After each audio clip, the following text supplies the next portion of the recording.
Hello dear students, welcome back to my YouTube channel. आज के इस वीडियो में पढ़ेंगे एडवर्ब के बारे में। काफ़ी कॉम्प्लिकेटेड टॉपिक है, लेकिन हम इस वीडियो में काफ़ी सरल तरीके से सीखेंगे और ये भी हम सिखाएंगे भी सेंटेंस में एडवर्ब को कैसे आइडेंटिफाई करें, कैसे प्लेसमेंट करें, और ये भी इस वीडियो में जानेंगे कितने प्रकार होते हैं। और ये भी जो कि सबसे ज़्यादा महत्वपूर्ण है, अभी तक आपने पढ़ा होगा एडवर्ब एक शब्द के रूप में उपयोग होता होगा, लेकिन आज की इस वीडियो में आपको सिखाऊंगा भाई ये एक फ्रेज के रूप में भी यूज होता है। तो चलिए जल्दी से वीडियो को शुरू करते हैं। मेरा नाम है देव और आप देख रहे हैं learn with Dev Patel. Let's begin the video की शुरुआत करते हैं इसकी डेफिनेशन के साथ। आखिर विशेषण यानी क्रिया विशेषण होता क्या है, तो इस नाम को आप ध्यान से देखेंगे तो इसमें दो शब्द बना है, एड वर्ब। इसमें एक वर्ब ऑलरेडी जुड़ा हुआ है। वर्ब मतलब होता है क्रिया। एक प्रकार से इस वर्ब यानी क्रिया की विशेषता बताने का काम करता है और इसलिए इसका हिंदी नाम जो है क्रिया विशेषण पड़ा है। आइए इसकी बात करते हैं डेफिनेशन की। एडवर्ब वह शब्द है जो वर्ब, विशेषण या दूसरे एडवर्ब के बारे में अधिक जानकारी देता है। अभी तक आपने समझा होगा भाई एडवर्ब वर्ब की विशेषता बताने वाले शब्द को कहते हैं, लेकिन ये गलत है।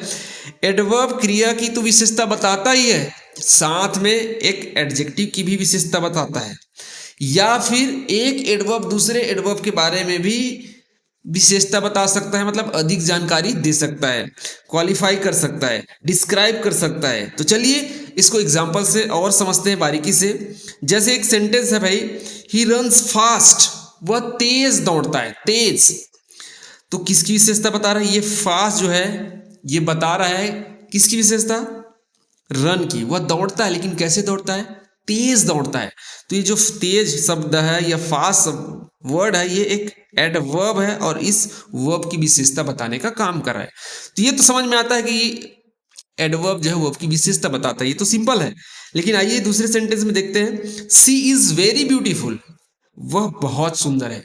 इस सेंटेंस को आप ध्यान से देखेंगे तो ये जो ब्यूटीफुल है ये विशेषता बता रहा है सी की, यानी नाउन और प्रोनाउन की विशेषता बताने वाले शब्द को हम एडजेक्टिव कहते हैं। तो ये एक एडजेक्टिव है और इस एडजेक्टिव की एडिशनल इंफॉर्मेशन देने का काम कर रहा है ये वेरी, यानी बहुत। वह सुंदर है, इसकी विशेषता बता रहा है, वह सुंदर है, ये एक एडजेक्टिव है और इस एडजेक्टिव की अधिक जानकारी देने का काम कर रहा है ये वेरी। सुंदर है तो कितना है? बहुत सुंदर है। तो ये जो वेरी है एक एडवर्ब है। मतलब यहाँ पे आप देखेंगे ये एडवर्ब जो है एक एडजेक्टिव की विशेषता बताने का काम कर रहा है, एडिशनल इंफॉर्मेशन देने का काम कर रहा है एक एडजेक्टिव की। वर्ब की तो देता है, लेकिन यहाँ पे एक एडजेक्टिव का विशेषता बताने का काम कर रहा है। नेक्स्ट सेंटेंस हम देखते हैं, he speaks English very well, वह इंग्लिश बोलता है। तो कैसे बोलता है? अच्छा बोलता है, वेल। तो यहाँ पे एक एडवर्ब है जो इस वर्ब की विशेषता बता रहा है, लेकिन उससे पहले एक और एडवर्ब आया है वेरी। ये किसकी विशेषता बता रहा है? इस वेल की। तो यहाँ पे आप समझने वाली बात है, ये वेल जो है वर्ब की विशेषता बता रहा है और ये जो है एक दूसरे एडवर्ब यानी वेल की विशेषता बताने का काम कर रहा है, उसके बारे में एक्स्ट्रा इंफॉर्मेशन देने का काम कर रहा है। वो इंग्लिश बोलता है, अच्छा बोलता है, लेकिन कितना अच्छा बोलता है? तो बहुत अच्छा बोलता है, वेरी वेल। तो ये जो वेरी है एक एडवर्ब है और ये भी एक वर्ड एडवर्ब है और ये एडवर्ब इस एडवर्ब की विशेषता बताने का काम कर रहा है। तो आप तीनों सेंटेंस से समझ गए होंगे कि एडवर्ब जो है एक वर्ब की विशेषता बताता है, एडवर्ब जो है एक एडजेक्टिव की विशेषता बताता है और एडवर्ब जो है दूसरे एडवर्ब की भी विशेषता बता सकता है। तो आई होप आपको एडवर्ब की पूरी डिफिनेशन आपको समझ में आ गया होगा। अब बात करते हैं भाई एडवर्ब की प्रकार के बारे में, कैसे समझे आखिरकार, और थोड़ी सी हम डिटेल में समझते हैं कि एडवर्ब को हम कैसे पहचाने सेंटेंस में। तो कुछ नहीं है बच्चों, इस प्रश्न को आप एक बार देख लो, how, where, when, why, how much और हाउ ऑफन। इनसे प्रश्न आप करिए किसी भी सेंटेंस से और इससे जो जवाब मिलेगा वो एक एडवर्ब होता है। जैसे ही स्पीक्स लाउडली, वह जोर से बोलता है। तो कैसे बोलता है? How, loudly. तो ये वर्ड हमको आंसर मिला हाउ से प्रश्न करने पे, तो ये एक एडवर्ब है और ये एक मैनर बता रहा है, बोलने का तरीका बता रहा है, इसलिए हम इसको एडवर्ब ऑफ मैनर कह देते हैं। ये प्रकार भी आप अपने यहाँ से समझ सकते हैं। दूसरा हम देखें, आई वर्क हियर, मैं यहाँ काम करता हूँ। यहाँ मतलब ये प्लेस के बारे में बता रहा हूँ। तो कहाँ से सब मतलब वेयर से प्रश्न करेंगे तो आएगा हियर। तो ये हियर यहाँ पे एडवर्ब है और ये प्लेस को इंडिकेट करता है, मतलब ये place of adverb of place है। नेक्स्ट हम सेंटेंस को देखें इसी तरीके से, व्हेन यानी कब। हम सेंटेंस को पढ़ते हैं, I will meet you tomorrow, मैं तुम्हें कल मिलूंगा। अब व्हेन किससे हम प्रश्न करेंगे, कब, टुमारो आ रहा है कल, तो ये जो टुमारो है एक एडवर्ब है जो कि टाइम को रिप्रेजेंट कर रहा है, इसलिए इसको हम एडवर्ब ऑफ टाइम कह सकते हैं। तो हम इससे हम प्रकार को भी हम समझ सकते हैं। वाई यानी क्यों, the bus was late hence we miss the class. Why reason को इंडिकेट करता है, कारण, कारण को पूछता है। अब भाई वो लेट हुआ तो क्यों लेट हुआ, because the bus was late, bus late था इसलिए। इस कारण के बाद जो भी वर्ड यूज किया जाता है, हेंस, देयरफॉर, ये शब्द एडवर्ब कहलाते हैं जो कि रीजन बताने का काम करता है, इसलिए हम इसे जो है एडवर्ब ऑफ रीजन भी बोल सकते हैं। अब बात करें it's too hot, it's too hot, ये बहुत ज्यादा गर्म है। तो जो ये क्या बता रहा है, डिग्री, डिग्री यानी होता है मात्रा बताना, हाउ मच, हाउ मच यानी कितनी, ये मात्रा बताने का काम कर रहा है। तो ये जो मात्रा बताने वाला शब्द है, टू है, मच है, तो ये क्या है, एक एडवर्ब है और इसे हम एडवर्ब ऑफ डिग्री कहते हैं। जो भी मात्रा बताने वाले एडवर्ब होते हैं उसको हम एडवर्ब ऑफ डिग्री की कैटेगरी में रखते हैं। तो इस प्रकार आप पूरे प्रकार को भी धीरे धीरे समझते जाइए, हम और डिटेल में पढ़ेंगे। उसके बाद आता है हाउ ऑफन, कितनी बार, ये फ्रीक्वेंसी बताता है कि कितने बार हो रहा है, जो एक्शन हो रहा है वो कितने बार हो रहा है। सी ऑलवेज स्माइल, वो स्माइल करते हैं, कब स्माइल करते हैं, कितना स्माइल करते हैं, ऑलवेज, हमेशा, नेवर, कभी नहीं। तो ये जो ऑलवेज है, नेवर है, ये फ्रीक्वेंसी को डिकोड करता है, फ्रीक्वेंसी को रिप्रेजेंट करता है, बताता है कितने बार हो रहा है, इसलिए हम इसको एडवर्ब ऑफ फ्रीक्वेंसी भी कहते हैं। अब बात कर लेते हैं मोस्ट इंपॉर्टेंट चीज बच्चों, यहाँ पे है एडवर्ब फ्रेज के बारे में। अभी तक आपने देखा भाई एक शब्द जो है एडवर्ब के रूप में आ रहा था, एक शब्द, loudly, here, tomorrow, hence, too, always. मैं कहूँ आपको भी कि एक वर्ड के अलावा यहाँ ग्रुप ऑफ वर्ड भी एडवर्ब हो सकता है। कैसे, जो इस शब्द को ग्रुप ऑफ वर्ड से रिप्लेस हो जाए तो वो एडवर्ब फ्रेज कहलाता है। क्योंकि फ्रेज क्या होता है, एक ग्रुप ऑफ वर्ड होता है, लेकिन ये सेंटेंस नहीं होता है, क्योंकि ये कंप्लीट नहीं होता है। सेंटेंस बनाने के लिए क्या होना चाहिए, सब्जेक्ट, वर्ब और ऑब्जेक्ट होना चाहिए। तो यहाँ पे आप देखेंगे, यहाँ पे ना कोई सब्जेक्ट है, ना कोई ऑब्जेक्ट है, ना कोई वर्ब है, यहाँ पे कॉम्बिनेशन नहीं है कुल मिला के। तो ये वर्ब नहीं, सेंटेंस नहीं कहलाएगा, ये क्या कहलाएगा, फ्रेज कहलाएगा। और जब ये फ्रेज इस एक वर्ड को रिप्लेस कर दे तब हम उसको एडवर्ब फ्रेज कहते हैं। जैसे he speaks in a loud voice, वह जोर से, जोरदार तरीके से बोलता है, या जोर से आवाज में बोलता है। He spoke in a loud voice, तो आप देख सकते हैं लाउडली को ये रिप्लेस कर सकता है इन अ लाउड वॉइस, जोरदार आवाज में। तो इस तरीके से देखें ये एडवर्ब ऑफ फ्रेज हो जाएगा। और ये मैनर बताने का काम कर रहा है तो क्या होगा, एडवर्ब ऑफ मैनर हो जाएगा। ये सेम कैटेगरी में आएगा, लेकिन ये एडवर्ब ऑफ फ्रेज के रूप में आया है और ये जो है एक वर्ड के रूप में आया है। तो दोनों में अंतर है, इसको भी पहचाना आपको आना चाहिए। एक फ्रेज भी एडवर्ब हो सकता है, केवल एक शब्द आप पहचाना सीखते हैं, इसको पहचाना भी काफी आसान होता है। Loudly, here, tomorrow, here, hence, too, always, इसको पहचाना काफी आसान होता है। लेकिन बात करें फ्रेज की तो यहाँ पे पहचाना काफी कठिन हो जाता है, लेकिन आप इसे पहचान सकते हैं क्योंकि ये एक एडवर्ब एक शब्द को रिप्लेस कर सकता है। जैसे इन द ऑफिस, मैं कहाँ काम करता हूँ, I work in the office. Here, यहाँ को ये रिप्लेस कर सकता है, मैं ऑफिस में काम करता हूँ। तो ये प्लेस के बारे में बता रहे हैं, इसलिए एडवर्ब ऑफ प्लेस है। ये I will meet you in the evening, in the evening एक अकेला शब्द नहीं है, ये ग्रुप ऑफ वर्ड है, ये फ्रेज है, इसलिए ये एडवर्ब फ्रेज है। और ये टाइम को बता रहा है, इसलिए एडवर्ब ऑफ टाइम है। ये रीजन को बता रहा है, इसलिए एडवर्ब ऑफ रीजन है। और ये मात्रा बता रहा है, टू ग्रेट एक्सटेंट, बहुत ज्यादा, इसलिए एडवर्ब ऑफ डिग्री है। मात्रा बताने वाले को डिग्री बोलते हैं।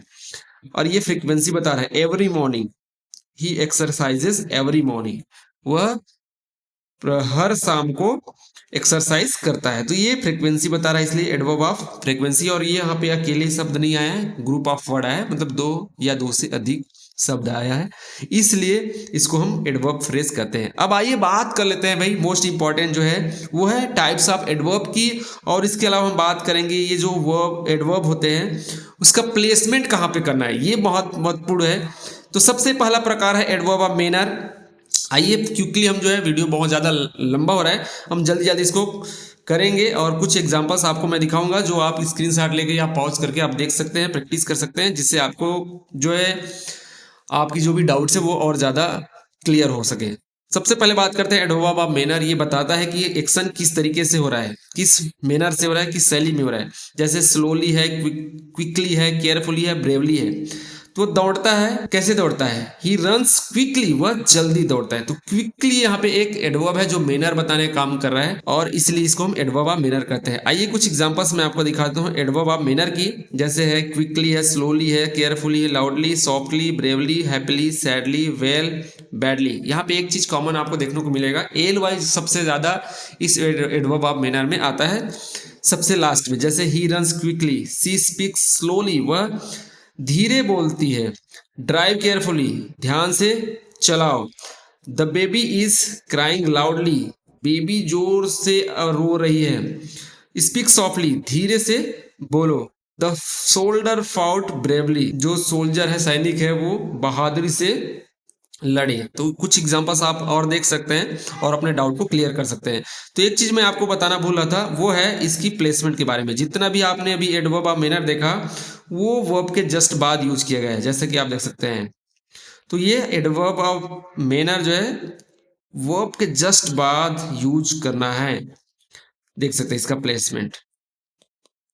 तो ये हो गया। अब बात करते हैं नेक्स्ट एडवर्ब की जल्दी से, एडवर्ब ऑफ प्लेस। ये जगह, मतलब जो भी एक्शन घट रहा है, घटना घट रही है या एक्शन हो रहा है, वो कहाँ पे हो रहा है, जगह, किस जगह पे हो रहा है, ये बताने का काम करते हैं। जैसे हियर यानी यहाँ, देयर यानी वहां, आउटसाइड बाहर, इनसाइड अंदर, कम हियर यहाँ आओ। और कुछ एग्जांपल्स यहाँ पे दिखाता हूँ आपको। Place, adverb of place, come here, go there, sit inside, wait outside, look up, sit down. यहाँ पे आप देखेंगे ये वर्ब के जस्ट बाद यूज किया गया है, वर्ब के जस्ट बाद। तो ये चीजें हैं एडवर्ब ऑफ प्लेस जो कि स्थान को बताने का काम करता है। एडवर्ब ऑफ टाइम की बात करते हैं, ये टाइम बताता है, जो भी एक्शन हो रहा है वो किस टाइम पे हो रहा है। जैसे नाउ अभी या अब, देन तभी, टुडे आज, टुमारो कल, यस्टरडे यानी बीता हुआ कल। I will call you tomorrow, मैं तुम्हें कल कॉल करूंगा। कब कॉल करोगे भाई, टुमारो। तो इस समय को बता रहा है। और इसका प्लेस हम देखें एडवर्ब की, तो ये ऑब्जेक्ट के बाद यूज हो रहा है। जैसे आप देख सकते हैं ये सब्जेक्ट है, वर्ब है, हेल्पिंग वर्ब है, ये वर्ब है, और ये ऑब्जेक्ट है, और ये टुमारो जो है एडवर्ब है। सबसे लास्ट में ऑब्जेक्ट के बाद यूज हो रहा है। आइए कुछ और देख लेते हैं।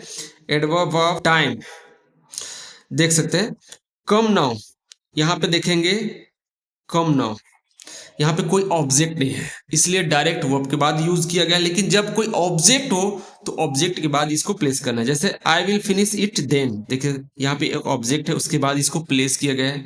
सी इज बिजी टुडे, ये वर्ब है और ये ऑब्जेक्ट है और ये एडवर्ब है। अगर कोई सेंटेंस में ऑब्जेक्ट है तो उस ऑब्जेक्ट के बाद इस एडवर्ब ऑफ टाइम को यूज करना है, अदरवाइज वर्ब के जस्ट बाद भी यूज किया जा सकता है। चलिए अब नेक्स्ट हम एडवर्ब की बात करते हैं, एडवर्ब ऑफ फ्रीक्वेंसी की। एडवर्ब ऑफ फ्रीक्वेंसी बताता है भाई कितने बार हो रहा है, कितने आवृत्ति में हो रहा है। ऑलवेज हमेशा, यूजुअली सामान्य तौर पर, ऑफन अक्सर, समटाइम कभी कभी, नेवर कभी नहीं। जैसे सी ऑलवेज हेल्प्स, वह हमेशा मदद करती है, वह हमेशा मदद करती है। और इसकी प्लेसमेंट हम देखें सेंटेंस में, तो ये सी के जस्ट बाद, मतलब सब्जेक्ट के जस्ट बाद यूज किया गया है। आइए और कुछ एग्जांपल्स देखते हैं एडवर्ब ऑफ फ्रीक्वेंसी की।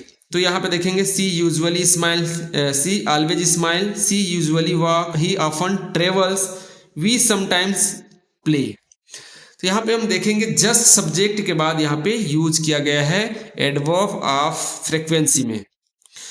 तो ये रहा एडवर्ब ऑफ फ्रीक्वेंसी के बाद हम देखेंगे एडवर्ब ऑफ डिग्री, जो कि मात्रा बताने का काम करता है। अभी हमने सभी प्रकार को सेंटेंस जब मैं ऊपर में बता रहा था तभी आपको समझा दिया था कुछ एडवर्ब के बारे में। अलग अलग टीचर जो है अलग अलग एडवर्ब के प्रकार बताते हैं, कुछ लोग 8 पढ़ाते हैं, कुछ लोग 9 पढ़ाते हैं, कुछ लोग 10 लेकिन मैं यहाँ पे टोटल 10 तो नहीं, 9 प्रकार के एडवर्ब है। यहाँ पे नंबरिंग सिस्टम में थोड़ा सा गड़बड़ हो गया है। तो आइए बात कर लेते हैं एडवर्ब ऑफ डिग्री के बारे में। टेल्स हाउ मच, ये मात्रा बताने का काम करता है। जैसे वेरी बहुत, टू यानी ज्यादा, ऑलमोस्ट लगभग, क्वाइट यानी बिल्कुल, एक्सट्रीमली यानी बहुत। तो ये है मात्रा बताने का काम करता है। जैसे आई एम वेरी हैप्पी, मैं बहुत खुश हूँ। खुश हूँ लेकिन कितना हूँ, बहुत। तो ये जो वेरी शब्द है वो एडवर्ब है, एडवर्ब ऑफ डिग्री कह सकते हैं। आइए कुछ एग्जांपल देखते हैं एडवर्ब ऑफ डिग्री की। I am very happy, I am very happy. इसी तरीके से it's too hard, she is quite smart, verb के जस्ट बाद यूज किया गया है, इज एम आर के बाद, एम इज।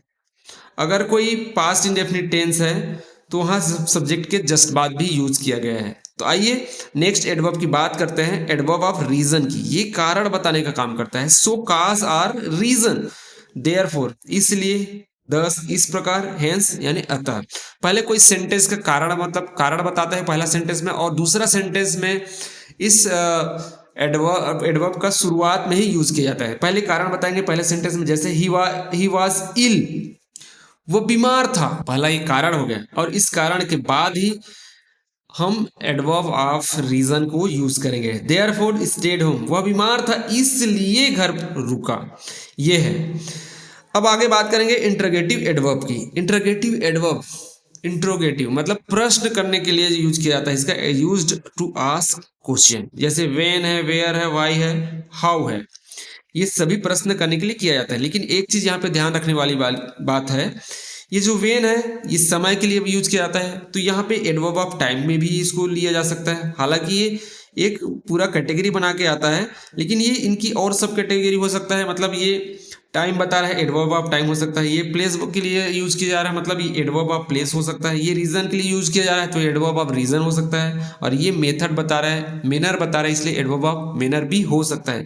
क्योंकि एक पूरा ग्रुप के साथ आता है, इसलिए हम इसको एक सेपरेट कैटेगरी दे दी है इंटरोगेटिव एडवर्ब के रूप में। तो ये प्रश्न करने के लिए यूज किया जाता है, व्हाई आर यू लेट, और ये प्रश्न करने के लिए यूज किया जाता है, मतलब सेंटेंस के शुरुआत में यूज होता है। एडवर्ब ऑफ रिलेटिव की बात करते हैं। चलिए कुछ और एग्जांपल देखना है एडवर्ब ऑफ इंटरोगेटिव की। तो यहाँ पे इंटरोगेटिव एडवर्ब की एग्जांपल्स देख लेते हैं। व्हाई आर यू लेट, तुम लेट क्यों हो। व्हेन विल यू कम, तुम कब आओगे। वेयर डू यू लिव, तुम कहाँ रहते हो। How did you do this, तुम इसे कैसे करते हो। तो ये सभी जो है सेंटेंस के शुरुआत में यूज किया जाता है प्रश्न करने के लिए। अब बात कर लेते हैं अगला एडवर्ब की, वो है रिलेटिव एडवर्ब। ये क्या करता है, कनेक्ट क्लास टू नाउन, मतलब एक सेंटेंस को दूसरे सेंटेंस से जोड़ने का काम करता है। कंजक्शन की तरह दिखता है लेकिन ये कंजक्शन नहीं है, ये रिलेट करने का काम करता है, इसलिए हम इसको रिलेटिव एडवर्ब कहते हैं। पहला सेंटेंस आएगा दिस इज द प्लेस, देखिए प्लेस आया और इस प्लेस को रिलेट करने का काम करेगा where. This is the place, यह वह जगह है जहां मैं जन्मा था। और ये खास चीज यहाँ पे ध्यान रखने वाली बात है, जब भी हम वेयर, वेन, वाई लगाते हैं तो बाकी के सेंटेंस को हम प्रश्न की तरह यूज करते हैं, मतलब वेयर के जस्ट बाद वाज लगा देते हैं। ये बिल्कुल गलत है। जहां पे भी रिलेटिव एडवर्ब यूज होगा वहां पे सेंटेंस जो है सामान्य सेंटेंस मतलब अफर्मेटिव सेंटेंस के रूप में आएगा। वेयर आई वॉज बॉर्न, ये कंप्लीट अफर्मेटिव सेंटेंस है। दिस इज द प्लेस, यह वह जगह है जहां मैं जन्मा था, आई वॉज बॉर्न। आइए कुछ और एग्जाम्पल्स देख लेते हैं रिलेटिव एडवर्ब की। This is the place where he lives, ये वह जगह है जहां वह रहता, he lives. I remember the day when we met, देखिए प्लेस को बता रहा है और ये time. I remember the day when we met, मुझे वह दिन याद है जब हम मिले थे। तो डे कब, डे, ये कारण के लिए। Why, I know the reason why he left, मैं कारण जानता हूं वह क्यों चली गई या चला गया। तो ये प्लेस, ये टाइम और ये रीजन तीनों अलग अलग पर्पज के लिए यूज किया जाता है सेंटेंस में नाउन का रिलेशन बताने के लिए। अफर्मेशन एंड निगेशन, ये जो लास्ट एडवर्ब है अफर्मेशन एंड निगेशन। अफर्मेशन बताता है पॉजिटिवली, मतलब कोई काम हुआ पॉजिटिव में, जबकि निगेशन बताता है नहीं। तो यस नो जो आप देख रहे हैं ये सेंटेंस की शुरुआत में होता है, जैसे यस ही विल पास, हाँ वो पास हो जाएगा। No he will not pass, वो पास नहीं होगा। लेकिन जो श्योरली है, सर्टेनली है, डेफिनेटली है और नॉट, नेवर है, ये सब जो है अलग अलग स्थान पे यूज होता है। जैसे श्योरली है ये हेल्पिंग वर्ब यानी वर्ब के जस्ट बाद यूज होता है। आइए कुछ और एग्जांपल्स यहाँ पे दिखाता हूँ। Adverb of affirmation and negation, जैसे श्योरली है ये सब्जेक्ट और वर्ब मतलब हेल्पिंग वर्ब के जस्ट बाद यूज हुआ है। लेकिन सर्टेनली हम देखेंगे ये सब्जेक्ट के जस्ट बाद ही हुआ है। डेफिनेटली हम देखें सी विल डेफिनेटली कम, ये हेल्पिंग वर्ब और वर्ब के जस्ट बीच में यूज हुआ है। यहाँ पे हम देखें एब्सोल्यूट, ये सब्जेक्ट और वर्ब के जस्ट बाद यूज हुआ है। प्रेजेंट इंडेफिनिट टेंस में कोई भी हेल्पिंग वर्ब नहीं होता है, इसलिए ये डायरेक्ट सब्जेक्ट के बाद यूज किया गया है। आई डू नॉट नो, ये कह के मान के चल सकते हैं जो verb adverb of affirmation and negation है ये सब्जेक्ट के या हेल्पिंग वर्ब के जस्ट बाद यूज होता है। यस और नो जो है वो सेंटेंस के शुरुआत में यूज किया जाता है और ये बताता है किसी भी सेंटेंस में यस या नो के सेंस को। चलिए ये हो गया आपका एडवर्ब, टाइप्स ऑफ एडवर्ब्स।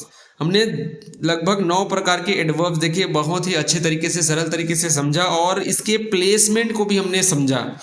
अब चाहे तो आप जो है इस एडवर्ब के इस लिस्ट को आप देख सकते हैं, मैं आपको टेलीग्राम ग्रुप में डाल दूंगा और प्रैक्टिस इससे कर सकते हैं। इसके अलावा आप यहाँ पे स्क्रीनशॉट लेके इसकी प्रैक्टिस भी कर सकते हैं। यहाँ पे मैं आपको होमवर्क दे रहा हूँ, यहाँ पे आप इसकी स्क्रीनशॉट ले सकते हैं और स्क्रीनशॉट लेने के बाद इसको आप अच्छे से प्रैक्टिस भी कर सकते हैं। इसके अलावा एक कुछ और है, इसका भी आप स्क्रीनशॉट ले लीजिए।